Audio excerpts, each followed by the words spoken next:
Yes. Hello, friends. Welcome back to another thrilling session between Anandajit Goswami, Dr. Anandajit Goswami, and Ruma Chakraborty. Dasgupta. So I'm so sorry. And Ruma Dasgupta, please pardon me. I know two Rumas. I'm so sorry. Um, the conversation will be on the book Lucy and the Rise of the Parabola by Anandajit, who will be in conversation with Rumadi.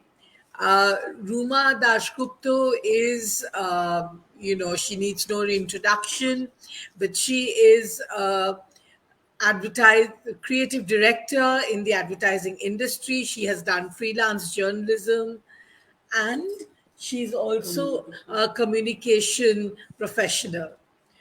Okay. Anandajit Goswami has a PhD in energy economics and policy from Delhi School of Advanced Studies and a master's in international trade and economics, both from Jawaharlal Nehru University, where he was also a Ford Foundation scholar, which was earned through a merit based entrance and relative grade based semester system. In the past, he has also worked with TERI, the Energy and Resource Institute, and TERI School of Advanced Studies, which is TERI SAS.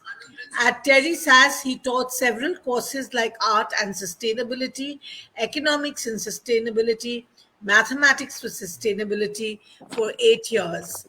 A very, very warm welcome to you both, and I now hand it over to Ruma Dashgupta, who will take this conversation forward on Lucy and the Rise of the Parabola.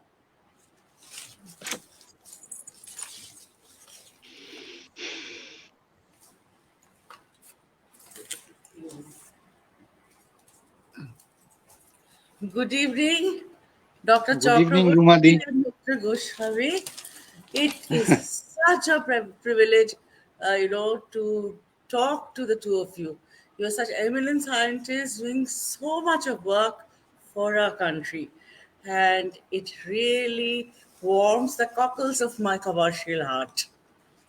Now, let me start with your book, Lucy and the Rise of the Parabola. When I saw this book for the first time, I was instantly reminded of Lucy in the Sky with Diamonds, the Beatles song.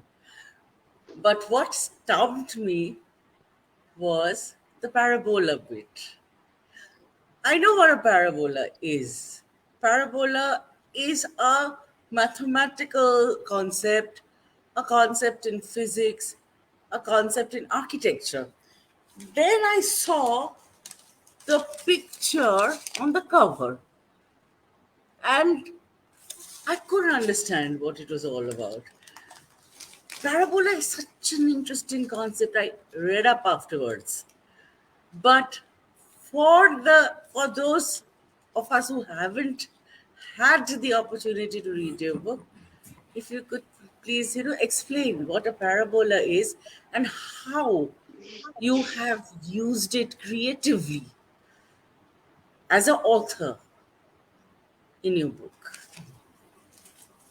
So, if I scientifically or in terms of a geometrical explanation, I define parabola is something. Parabola can have an axis parallel to both y and x axis. So y axis is the vertical axis, x axis is the horizontal axis. We have this equation generally: y square equal to 4ax or x square equal to 4ay. If it cuts the origin. Mm-hmm. But essentially the concept is it's a locus of a certain point, so it's a trajectory. All these science have essentially emerged from the physics of watching the stars from the early days of the development of science and philosophy. So to track the motion of the stars, so how the motion of the stars, how the motion of the various planets. Yes, the other day I was reading an interesting work by Lakatos, the science philosopher. So where Lakatos is actually countering Karl Popper and where Lakatos is also using the description and a little kind of elliptic or sometimes a parabolic path, perihelion pathway of certain planets to counter what Karl Popper says. So parabola essentially is something which is open-ended at one point, but it also cuts as an axis. It also has an origin. So which means on one side it is grounded metaphorically, it is based, but also on the other side it is about infinite possibilities. And it is this dialectics of both being grounded and an open-ended possibility. That metaphor is what parabola somewhere is in this fictional sense. So, how does it come in your story? As Okay. someone who is going to read your story as a literary piece, what is the literary translation of parabola? So in the story, essentially, there are many. I mean, in terms of the plot, as the book says, I mean, I won't disclose the plot too much, So, but but you can say a little. I'm saying just to nudge okay, people, you know. Mhm. the parabola has a direct reference in the plot as an empire. So an empire which is that unknown empire about which the stories were being told to the Rohingyas, the Rohin by his father, his grandfather, those stories in the early childhood of Rohin. So Rohin will then look onto the sky. So Rohin will also imagine, okay, how parabola will be. What is that empire? Who is watching us? Who is looking up to us? So in a way, in Rohin's imagination, it was also a multiple possibility. It is the journey of the unknown. While Rohin being stranded in a far-fetched, in a very marginalized, in an oppressed colony on the earth, where they are being oppressed in a dingy, musty room, where there is a state pressure. So I have tried to brought in also the claustrophobia of state. So where they are struggling between a dystopic world where the state is creating constantly a pressure on Rohin and several such families where they're suffering in that dingy room because of a state oppression, with lack of food and with lack of the basic facilities that the earth is lacking. But at the same time, Rohin is dreaming at night by looking onto the star and thinking, okay, what will this parabola be? Uh, will it save me? Will it save us? Or will it be something completely different? It is that possibility, and the possibility can be anything. So it's a hope. It can be a hope. And I generally try to touch it more from a hope sense. But yeah, I mean, I can say many more things, but I will stop over here. what is the role of Lucy then? Lucy goes and tries to save the world.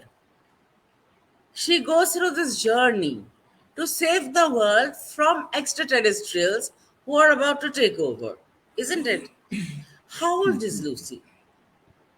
How old? Old, Okay, how old?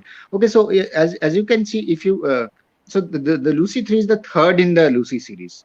So Lucy right? 1, Lucy 2, and Lucy 3. So the Lucy 1, which was the Lucy and the train, traced with sustainability, the Lucy was around 10 years, 10 to 12 years. So Uh, even in the even in the cover page of the Lucy first book, where I had sketched with one of my colleague Vijay Nipane. Vijay Nipane did the graphical illustration of my sketch. So the sketch I had done. So we had debated a lot on how old is Lucy, as you asked the question. So we struggled a lot with. So I, in my imagination, Lucy 1 was 10 to 12. Lucy 2, which was Lucy meets artificial intelligence, was somewhat around 12 to 22, 23. Lucy 3 is again a possibility between 24 to 42. I mean, 24 to 44. I mean, I will rather like to see the stages of the Lucy book as phases of age. It's an evolution. Along with the book, Lucy is also evolving. So instead of one age, maybe it is the possibility of the range of the age. That's but how you the said that, psyche. right? You have said that that the person who was going to go had to the child had to have a pure mind. Now, a purity is something that we usually associate with religious practices. The Ganges water is supposedly pure. You have to have a pure heart to meet God. Now, why does she have to be pure in this case? Yeah. No, I completely. It's a fascinating question that you have asked. So the definition of, I have a very different definition of purity. I don't. I don't think that purity is a sacrosanct definition bounded by one age. The definition of purity also changes. I mean, I think even me or you or every one of us have that purity element, even within our all uh, darker shades through which we are going through every day. And what color we are imposing on our soul also is very open ended. And that's also a parabola, by the way. So the parabola, the opening of the possibility of that is also the purity of the possibilities. So even purity has multiple possibilities. As you asked the question, I don't see purity as one definite equilibrium outcome. To me, a human mind is a quantum of different pure states. Say, for instance, I mean, if I just give an analogy of a film, say the film Ishqiya, when Nasiruddin Shah sings "Dil to Bacha Hai Ji." Now, Nasiruddin Shah's feeling towards Vidya Balan are pure. Even to me, Arshad Varsi's feeling for Vidya Balan was pure. And Arshad Varsi says in a point, well, if I am lustful towards you, does that mean that I am impure? So he mentions also that point. And then Vidya Balan also endorses that, no, well, I also don't think so. Uh, Okay. so so it is to me, because with age the mind changes, and so therefore really I don't agree with a very moralistic definition of purity. I definitely don't agree with a moral definition of purity, but definitely what I do agree with that is that the purity has something to do with courage, and that Okay. courage Lucy shows purity at any age, be it a childhood, be at any age, be it at 30s, 40s, 50s, 60s, 70s, 80s, the courage to stand for what you believe, the courage to set your own pathway, the courage to face yourself the way you are. That for me is purity. So, And I will, yeah. okay.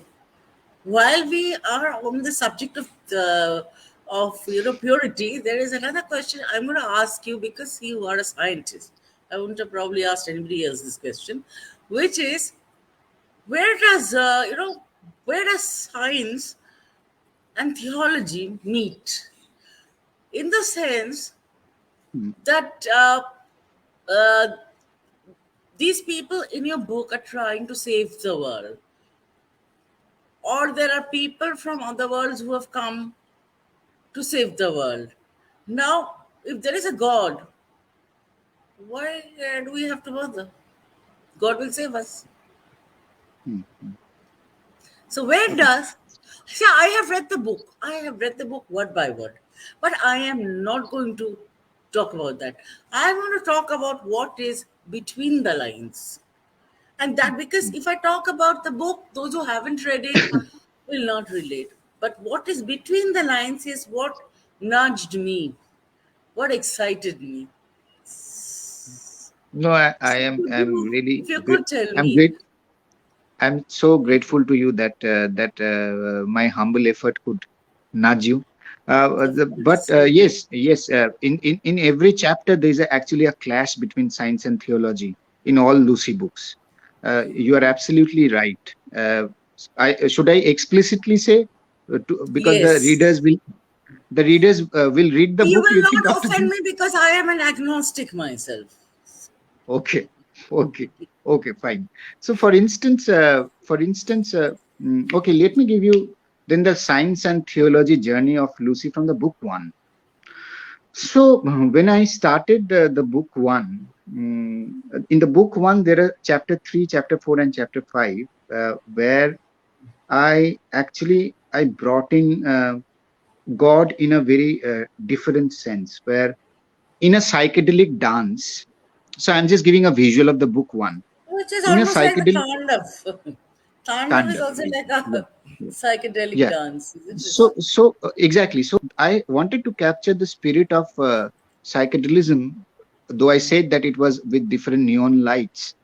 But I actually wanted to create the spirit of life and Tandav in that scene of Lucy One, where people from different religious groups. So I very subtly mentioned the names. I did not explicitly refer to the religion, but I used names which were metaphors of the religion. So I used a name called Joseph. I used a name called Abdul. I used a name. So they were dancing in a psychedelic dance. So, which in a way is that Shiv doing the Tandav in the formation of life, where Lucy just enters. This is Lucy 1, by the way. A very simplistic scene. A very simplistic scene for a child. Everyone will see it, acha, kuch to tamasha ho raha hai. But all throughout at the back of my mind was my spiritual readings, my readings of Bible, Quran, my readings about extensive readings about readings of Buddhism. About I dedicated for a long time. I was very disturbed by different religious wars, so I had to read a lot of Buddhism and Buddhism literature. So all those readings somewhere culminated in that scene where Shiv being the DJ. So I implanted a DJ who was the Shiv. So Shiv is running the DJ disc jockey Tandav, and the different groups are doing the Tandav in a psychedelic neon light with in a space platform which is a nano capsule. So Okay. that was the science meeting the theologist and with a spiritual journey, because in that the interspersing is Lucy as a spiritual being is moving along the timeline. She has to cross that bogey and cross that spiritual and theology journey to get to the next bogey. Okay. So that's how I brought different so that's one scene of where the science and theology is mixed. In Lucy 3, well, there are many such scenes in Lucy 3, though I must say in Lucy 3 the experiment with science and theology is a little less, but as you must have felt it and you got nudged. Right. There are references on science and theology. I mean, I can take many references. I can take some references where, say, looking onto the stars, Rohins and Rohingyas and Madhyam's reflection, Madhyam's the spirit. So essentially, I always use the spirit of Madhyam. So I always use the Madhyam's descendant. That is actually magic realism. That is theology. That is Exactly. spirit. That is the body image of a science of Madhyam getting later on questioned by whether that was actually a spirit or ghost or whether it was an incarnated soul. Right. So that's the challenge I wanted to push into the mind of the reader, and I'm so grateful to you that you loved that nudging. I wanted Yes. to play with that. I wanted to play with that extra life according to the Hindu philosophy, the life beyond mortality, between the journey of a mortal body and the soul. I mean, we all know that the Pushpak Jan in the film Cargo, they played with this concept that people are transcended in a journey from the earth to the larger reality of soul, and there's a Pushpak Jan which is doing a cargo shipping between the two. So I mean, these are real theological explanations which are coming in science fiction, but I played with Madhyam's character. Yeah, that's a science and theology interface. So There now, are many more. okay. Now there is another question while we are at this. Do you think it is ethical to use a child in a scientific experiment? I have gone through that As a trouble also. scientist, I'm Yeah, not asking yeah. you as an author. I'm asking you as a scientist. No, I agree with you. You know, more than you, I have felt a lot of conflict and tension within me while doing this. I always felt that I am violating, I am doing some abuse. I've gone through that. I've gone through that feeling also.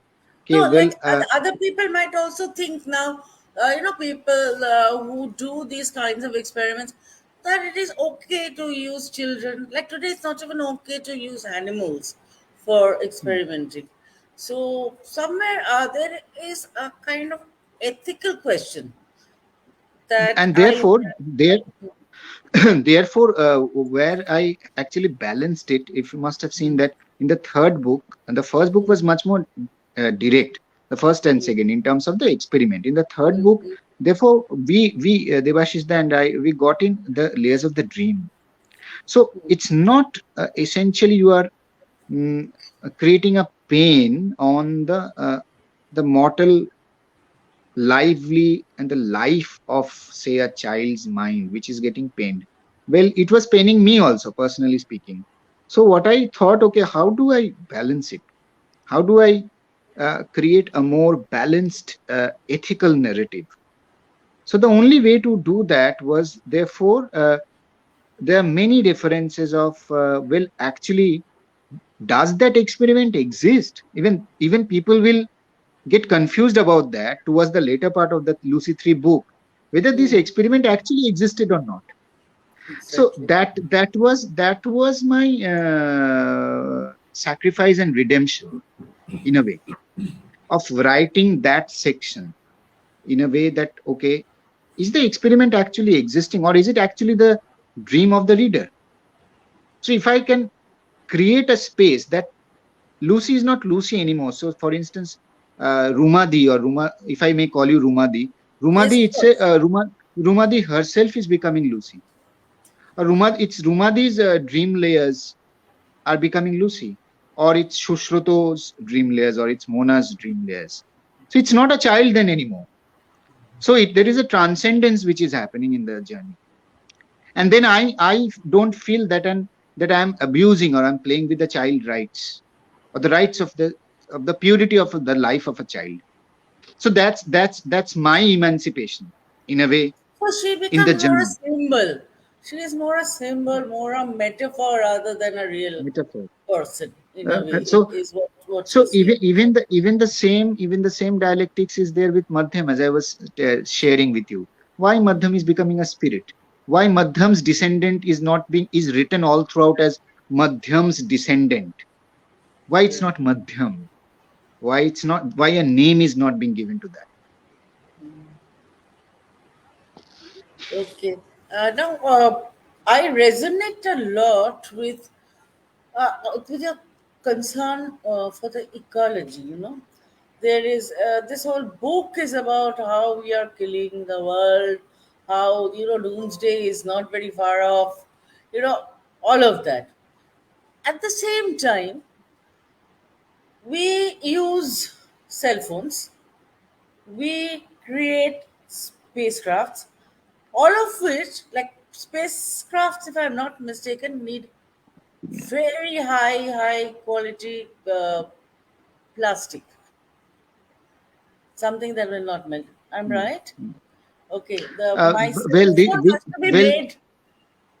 My cell these phone has days, to be made with these days minerals. they are these days they are actually moving away even from plastic spacecrafts. It's a different. They are using more of carbon nanotubes. Right. But say everyday things, like the cell phone, it uses minerals, Mm. and mining is not at all eco-friendly.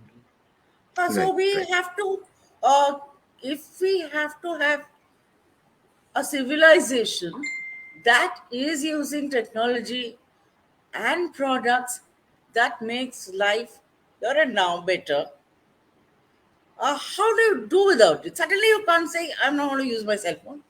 I'm not going to use computers. You can't. So what is, see, we are all concerned. The whole world is concerned. Like, except for industrialists, I suppose, everybody is concerned. Now, but is there a golden mean? Is there a way in which we do not destroy the ecology, yet progress in terms of making things that are high end and making life easier for us? Cell phone definitely has made. Today we are talking, why? Because of this laptop, and this laptop is also made with minerals. So how do we bring two diverse things together. As a scientist, do you have you ever thought of it, or can you share with us your thoughts Yeah, on this? on this, I can I share my personal opinion on this, if I may. Yes, yes. Okay, so I will tell you. I mean, before writing all this, I have been extensively working on the concepts of consumerism. What is growth? What is degrowth? What is sustainable growth? I mean, this entire reductionist word of growth, or the false values of progress and growth, first that needs to be changed. I mean, it is from the day one a new child is born. Let's imagine this way. Even at this age, I don't buy anything from shopping malls, but I don't look wild. I look decent. I'm civilized. I don't need to compete. I am still in a one phone. I'm not able to give away my phones, as you rightly said, because if I don't have a phone, how will I get to know or understand Rumadi more? So phone is Correct. required. So phone is required. But the question is, it is about that incremental, and that incremental is very perspective and position driven, and that positioning is very much also related to the politics of every individual in the society. And I think somewhere we have gone wrong over there. I will give you a very simple example. I have never been well, I am a very lazy person when it comes to driving. i When learned it i comes to learned dr- driving. driving. Okay, right. So I I learned driving long time back, I think in 2011. I drove for a month on the Lodhi road, and I felt so bad. And it was a driving motor school. I decided, I told people that I don't need any cars. I don't need any cars. Why But did say, you well, feel bad? Why did you I feel felt bad? bad. I felt bad in the sense, I really wanted to learn driving. I thought, okay, driving will be fun. But then my heart was broken. I did not fall in love with a car, because I don't have any aspiration to buy a flat or car. I had given up everything. I mean, I have done that myself. You're Then an I'm saying asset freak. publicly. Okay. Yeah. So I have sold off my flat. I bought it. I sold it off my flat. I have given my own flat items to slum dwellers. Opened a school. I have done it. What I am writing, I have done it myself. And I still live in a rented apartment. I don't aspire for a flat. Trust me, I don't. I aspire for a quality time or a quality discussion with Rumadi or Sushruto or Mona, or a music instrument maybe. So So you're trying to progress, negate in your own way. You're trying to fight consumerism from an individual but for position. instance, I have not given up on my phone. So this is what I'm trying to say. Phone to me is a necessity with the technological progress that is happening, because I am also not a technological Luddite. I understand the essence of science, and I do support the progress of science. But I am also against a science which creates an Instagrammable society and makes every one 18-year child out of two a mental health patient. I will not support a progress where I see most of my students within the age of 19 to 24, and I feel pained that how restless they are. They have everything, but they are restless if someone is getting 350 likes on the Instagram page, and his or her photo is not getting so many likes.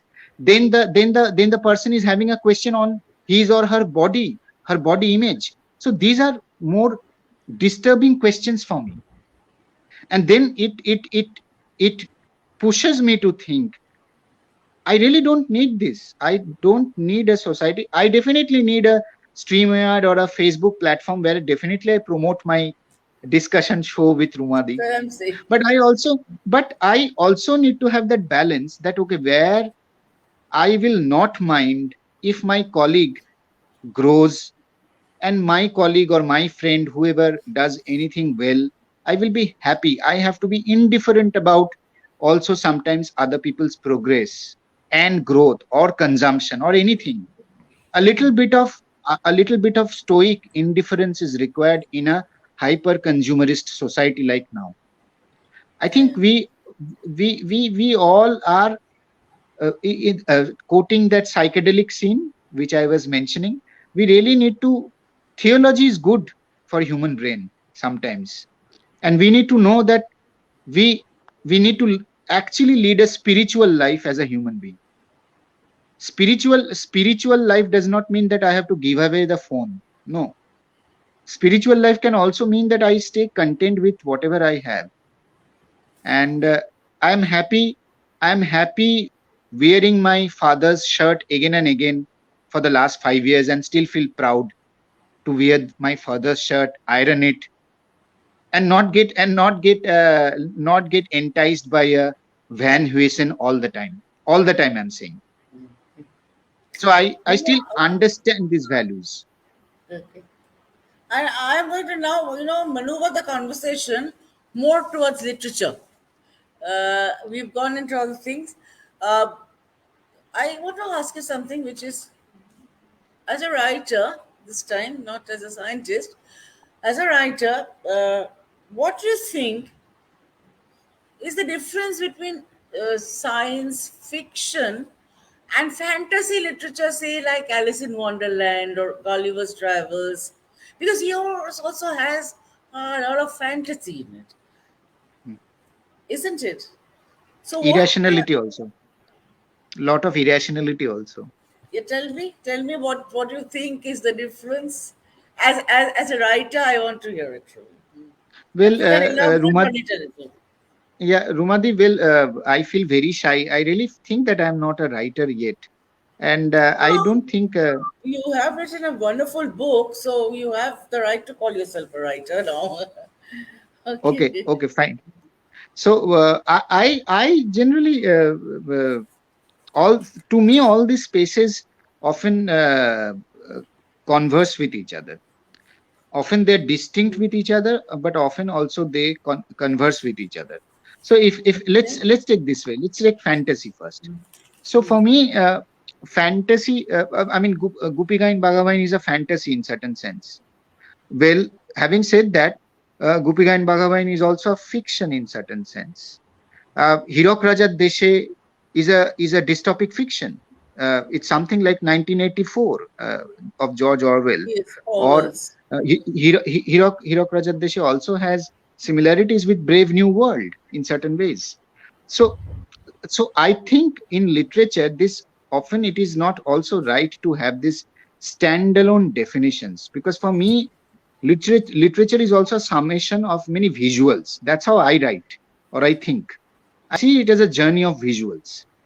So fantasy to me will be a set of or a summation of visual, which will be a little irrational. Now, then the question is, what is A little rationality? poetic, a little lyrical is what you're A saying. little lyrical, exactly. A little lyrical, a little chaotic, unbounded, completely like that Shiv's Tandav. Okay, if I give that metaphor, And whereas it's to like me, relaying suspension of disbelief. How agreed, poetry is agreed. defined. Agreed. Whereas fiction will be that, say, even since we started the discussion with theology and religion, again a metaphor is coming, or a simile or an analogy is coming on my mind. To me, the fiction will be Shiv holding the Ganga in the jata, and then allowing the Ganga to flow and having her own stream, but also having a destination What is where. science fiction then? What do you think? How is Right. science fiction different from fantasy? Well, then the question is, so fiction. The important part is that anything on earth, you ask anyone what is a science fiction, no one has an answer to it. But it is easy to define a dystopic fiction, because dystopia is very well defined in literature as a genre. There are certain categories, but science fiction actually takes a much larger huge bandwidth. So then the question comes that what is science? What is science? So fiction, if we have understood in terms of the fiction, also sometimes can be a willing suspension of belief system, by the way, because it's a fiction, it's not a novel. because novel will be much more true to the realistic perception or so-called rationality. Fiction and fantasy is always a somewhere a willing Willing suspension suspension of of disbelief. Yes. always. Whereas fantasy will be a little bit more poetic, fiction will be a little less poetic. Fantasy will be more illustriously random, chaotic. Fiction can be a little lyrical, sometimes not lyrical. So that is the journey both of them go through. Whereas science fiction will be science is an adjective in this case. So science is becoming an adjective of the fiction. So so the essential entity of the fiction still stays, or the definitional paradigm of fiction still stays, but we are giving it an orientation of a scientific color to it, and that scientific color can be anything. That scientific color can be from the social science, humanities, political science, uh, physical science, natural science. The Because That's we tend why to put science fiction in a particular silo, It is no, like, it's exactly so that it's should not it's a be, as very you're it's a saying, very it can also see be social science. Yeah, right. that's a commercialization, because certain Exactly. things sell. That's a commercialization, because certain things, if you package it well, they sell well. But I don't think, as a creative explorer, any of us I don't have that right. Who gives me that right to define it that way? I mean, Lucy is the mind of everyone. Rumadi can define science fiction in Rumadi's way. That should be the real journey and aspiration of a writer, that the moment I have written the line, it's not with me anymore. It's gone. Yes, you don't possess it anymore. It's your I reader who can't. I possesses can't. it. I can't. Okay. I can't. Okay.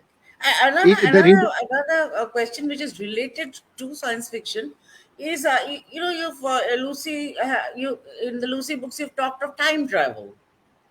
Uh, is that anything remotely viable? Is that something that can happen actually? This time is the scientist and the writer addressing both Well, with in this. Switzerland, already in Switzerland, in one of the very well-known schools, they have done an experiment with a neutrino. Now I'm getting to the orientation of particle physics. So where they have actually created a little bit of time travel for a fraction of second. So that has Wow. happened. There's a paper. There's a Really? paper published. Yeah, there's a How paper come which has been it's such a published. huge thing and No, we but don't know? Nobody knows. no, I can share the link of the paper also with you all, because I have to keep a close watch on all these things. I am very much obsessed about whatever new things are happening across the world. So I do get obsessed about facts. So it is that. So the time travel is not about a huge matter. As I'm saying, it's a Yes, neutrino, a but particle. somehow conceptually, I can't grapple it. I can't think. Like, with my two legs, I can walk and travel. With my car, I can go from one destination to another. Time is a dimension. Yeah. And So how do you if you travel through speed. a dimension? No, who defines the dimension? Because you are limited by gravity. Na? You are limited by gravity. You are limited by light, which is coming at a certain speed in your gravity and reference frame. Say, if your body, if you say all of our body is a summation of electric impulses and a summation of particles. So, if one particle, so what? That's what they have done. They have essentially created at a very, so it's, I'm saying a neutrino, so which is not even an atom. It is essentially it is in the string theory now. So they have created a vibration. So any body is essentially a vibration. That's what string theory suggests, right? It's not atom, it's a set of vibration. But it's So vegan, in, you mean yeah. yeah, so at that minuscule level, the the particle which can got a velocity of more than light for a fraction of second. So they could generate that velocity for that particle for a fraction of second, for millionth of a second. So that's a time travel for a very minutest thing. Now that needs to be scaled up. Okay. So if it has begun, obviously, see, our grandchildren will probably book space for time travel as they're booking space for Mars now, So isn't it? you see it this way. The SpaceX travel that is happening right now, tourists are going. So that's a reality, right? Tourists are going, taking a round on the Earth, and they came back, right? And the journey time has been what, 30 minutes? Recent travel was 30 to 40 minutes. Yes, yes, yes, Did yes. we imagine in the 80s or 70s or 80s 90s that from Kolkata four people will go to, say, Haripattapuram in Andhra Pradesh, and will take a flight which will just take them to the moon, take a round, and come back in 30 minutes? Say in the Imagine. 70s. I know. That's true. You've So also just imagine. discussed. I'm coming back to the book again and again because that is what our readers would like to know. You've discussed concepts also like deja vu or looping. Uh, what exactly do you mean by this whole theory of deja vu and looping? Because these are the things that will interest other people to read this book. Yeah, see, I have always been very enamored by the science of memory, Science of and memory. yeah.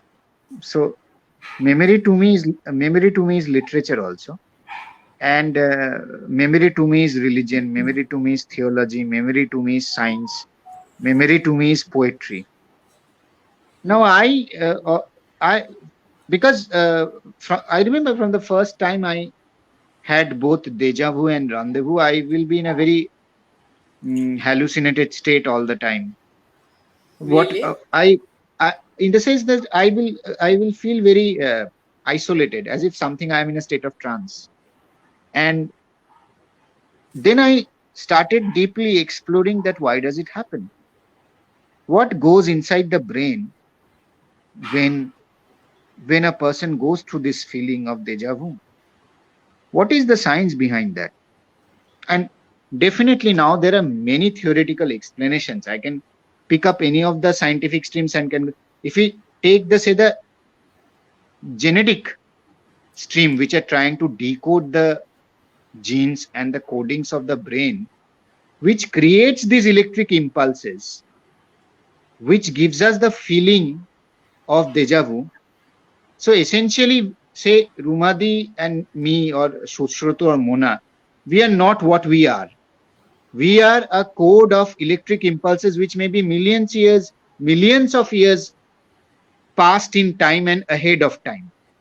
That's what our brain is. We are, so as they say, that I don't know whether the life that I am leading is my life or not. It's not my life. The brain that I have is a gift of maybe my forefathers, and maybe the actually Lucy, which was the earliest human skeleton. So genetically, if I plot it, it has passed on again and again through generations. And somewhere that gene and that electric impulse is being stored in my memory file. I am just, in certain points of time, I am being able to take out, say, 2.5% of some of those memories and getting a deja vu spark or a rendezvous spark. So brain has immense power. And there are No, two this interesting looping. What I'm saying is the looping of the universe. What is the uh, looping in the universe? looping and multiple existence of universe is a very common concept in quantum physics. I mean, it's now scientifically proven that I mean, Feynman, this time the Nobel Prize that he got, he was trying to say that even creation of universe is a kind of a universal looping. So there were many universes which collapsed, and then it follows a cycle. Then there were many such universes like ours, which got created from one point. And this is like a cycle, this is going on. So it's something like this. If I imagine this way, there can be multiple people who are thinking on the same lines, like, say, Rumadi at this point of time, right now on the earth. Now let us try to understand what, say, is going on your brain or my brain right at this point of time when we are conversing, has similar overlaps in someone else right now in Finland or in a jungle in Africa. Why does it happen? Why So do the why do three different brains with different geographical locations having the same vibration at the same time? If I take our minds as a set of vibration, that's where the thought is coming. And that also means that the universe, if I now scale it up and up and up and up, and so in Earth I'm seeing this. From Earth I go to the solar system. From solar system I go to Milky Way, which then our galaxy, and then to universe, and then multiple such universe. So nature has a pattern of coding and looping. It loops everyone. We are a part of that program, and that's also parabola. right. That's also a Parabola is parabola. also harmony, isn't it? Parabola is also something that is harmony. It is also perfection, isn't it? Absolutely. It's also the possibility of this multiple existence of all multiple harmonious existence at the same time. Right. I would have loved to have, read out a bit from this book. I hope all readers and writers can see this, but I don't think we have time today. So maybe we'll have another session soon. And I have had a wonderful knowledge journey through your book. I have traveled into physics, I have traveled into so many other arms of science. I have traveled into human, the doom that is about to come and the concern that human beings are being put through. I've traveled through so much. Thank you so much for writing I this am book. I'm grateful to you. And I am grateful for writing it. I would also like to thank Sushrut and Mona for this really rare pleasure of meeting you. I'm Thank you. grateful to you, Mona, Sushruto, Readers and Writers Club, everyone, whoever is listening and a part of the journey, and whoever will read the book. Grateful to all of you. Thank you so much.